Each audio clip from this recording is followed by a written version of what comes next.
Before we jump into the anatomy of it all, let's talk about what the lacrimal apparatus actually is.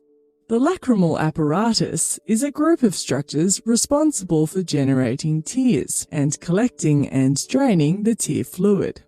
The tear fluid is made up of water and contains many electrolytes, proteins, and more. It functions as a lubricant for the eye and protects it from infection. Now let's get into the anatomy. Here's a quick overview of what we'll be looking at today. And we're going to start with the relevant bones around the lacrimal apparatus to really orientate ourselves with where the components will lay. Then we'll get to the lacrimal apparatus itself, starting from where the tear fluid is produced and ending with its drainage point. Let's get to it. First up are the bones that are involved with our lacrimal apparatus. This is the image that we're going to be looking at most often in this tutorial, where we can see the superolateral section of the right eye and the right nose cut in section. We're looking at the lacrimal apparatus on this person's right side.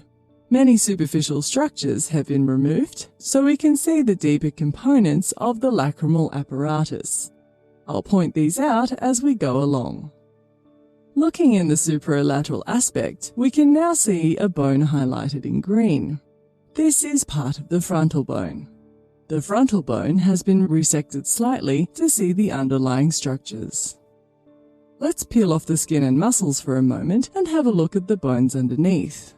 The image now on the right shows more of the frontal bone, which is orange in color.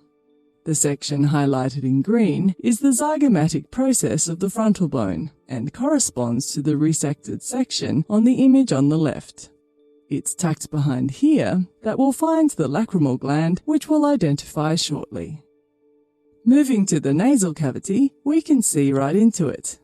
The skin and cartilage have been removed, as has the nasal bone. What we can see highlighted in green now, and in our pop-out, is the middle nasal concha. This is a projection of the ethmoid bone into the nasal cavity. This image on the right is of an isolated ethmoid bone. Quite the funky bone, hey? The middle nasal conchae are highlighted in green, one on either side. The bony projection in the middle is the perpendicular plate of the ethmoid bone, which makes up part of the nasal septum. Therefore, it is in the midline of the skull. The middle nasal conchae are on either side of the nasal cavity, projecting inwards from the lateral walls.